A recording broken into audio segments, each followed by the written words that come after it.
2026-এর প্রথম দফা নির্বাচন, সেই মুহূর্তে উঠে এলো এক চাঞ্চল্যকর খবর। এক বিজেপি নেতাকে অপহরণ করে মারধর করার অভিযোগ আনলেন কোচবিহার দক্ষিণ বিধানসভা কেন্দ্রের বিজেপি প্রার্থী রথীন্দ্রনাথ বোস।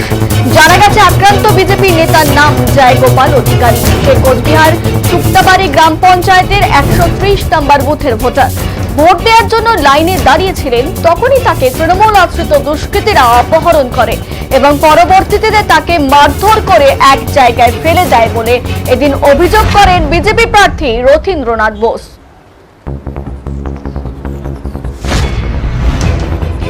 এই মুহূর্তে আমাদের প্রতিনিধি বিপুল রয়েছে আমাদের সঙ্গে, আমরা বিপুলের সঙ্গে কথা বলে নেব। বিপুল, আমরা দেখেছি গতকাল একটি ঘটনা উঠে এসেছিল, আজ আরো একবার এই ঘটনা, কি বলবে? দুটো ঘটনার কি কোনো রকম ভাবে যোগসাজশ রয়েছে বলে মনে করছো? একদমই দেখো সুস্থতা, তোমাকে জানিয়ে রাখবো, আজ যে অভিযোগটা বিজেপি প্রার্থী রথীন্দ্রনাথ বোস করলেন, তিনি কিন্তু সরাসরি অভিযোগ করলেন যে এক বিজেপি নেতা যখন তিনি ভোটের লাইনে ভোট দিতে যান, ঠিক সেই সময় তাকে অপহরণ করা হয় এবং এর বেশ কিছুক্ষণ পর তাকে কিন্তু অচৈতন্য অবস্থায় উদ্ধার করা হয়। বেশ কিছুটা দূরে তাকে প্রচন্ড মারধর করা হয়েছে বলে কিন্তু এদিন অভিযোগ করেন কোচবিহার দক্ষিণ বিধানসভা কেন্দ্রের বিজেপি প্রার্থী রথীন্দ্রনাথ বোস। তার অভিযোগের তীর কিন্তু সরাসরি তৃণমূলের দিকেই। তোমাকে জানিয়ে রাখবো যে বিজেপি নেতাকে মারধর করা হয়েছে, তার নাম জয়গোপাল অধিকারী এবং সে শুক্তাবাড়ি গ্রাম পঞ্চায়েতের বাসিন্দা বলে এদিন জানিয়েছেন রথীন্দ্রনাথ বোস। তিনি কিন্তু সরাসরি এই বিষয়টি নির্বাচন কমিশনে অভিযোগ দায়ের করবে বলে এদিন জানিয়েছেন। সুস্থতা, নির্বাচন কমিশনের তরফ থেকে কি কোনো রকম প্রতিক্রিয়া পাওয়া গেছে? নির্বাচন কমিশনের তরফ থেকে কি কোনো প্রতিক্রিয়া পাওয়া গেছে বিপুল?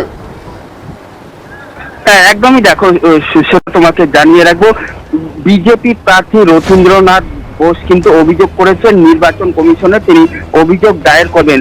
এখনো পর্যন্ত এই প্রসঙ্গে কিন্তু জেলা প্রশাসন অথবা জেলা নির্বাচনী আধিকারিক এই প্রসঙ্গে এখনো কোনো প্রতিক্রিয়া দেয়নি। সুস্থতা, ধন্যবাদ বিপুল।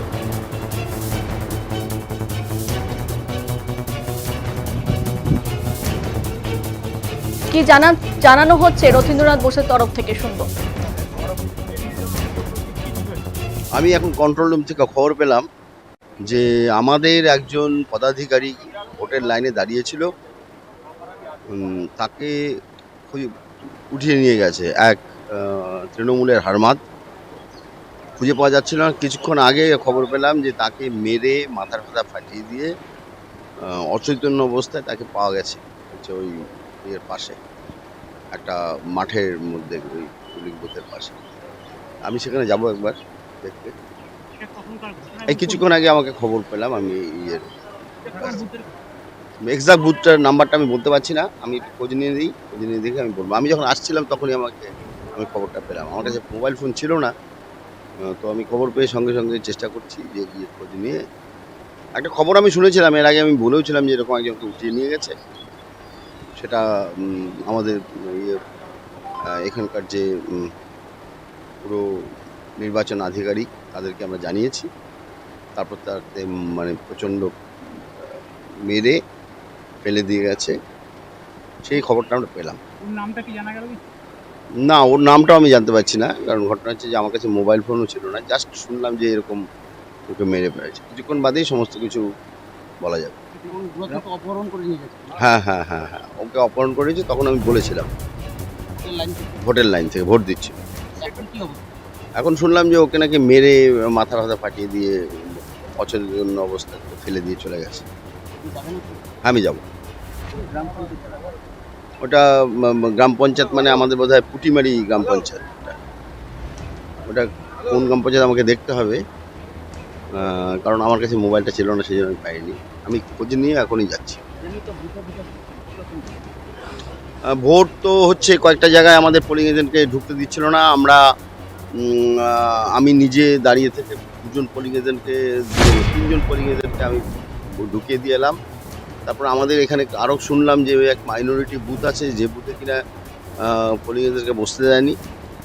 দুটো বুথ আছে এরকম। একটা বুথে তো পোলিং এজেন্ট গিয়েছিল, তাকে পাঠিয়ে দিয়েছে ওখান থেকে। এবং তাকে ওখানকার লোকরাও বলেছে, যারা নির্বাচনের দায়িত্বে আছেন তারা বলেছেন যে না, আপনি চলে যান। ও বাচ্চা ছেলে, খুব একটা বয়স না, পাশের বুথেই আছে, সে চলে এসছে। আর অন্যান্য যে জায়গাগুলো গেছে সে জায়গাগুলো ভোট হচ্ছে, কিন্তু ভোটটা হচ্ছে খুব স্লো হচ্ছে। ভোটারও ফার্স্ট হওয়া উচিত, কারণ তারা আমাকে অভিযোগ করলেন ভোটাররা যে 2 ঘন্টা, 2.5 ঘন্টা, 3 ঘন্টাও দাঁড়িয়ে থাকছে ভোটের জন্য। আমি এই বিষয়টা জানালাম প্রিসাইডিং অফিসার, ওনারা বললেন ওনারা দেখছেন কীভাবে আর ত্বরান্বিত করা যায়। তিনটে এইটা হচ্ছে আপনার পুটিমারি ফুলেশ্বরী, তো ওইখানেই আমি পোলিং এজেন্টকে ঢুকে দিয়েছি আমাদের অঞ্চল 3টে বুথে।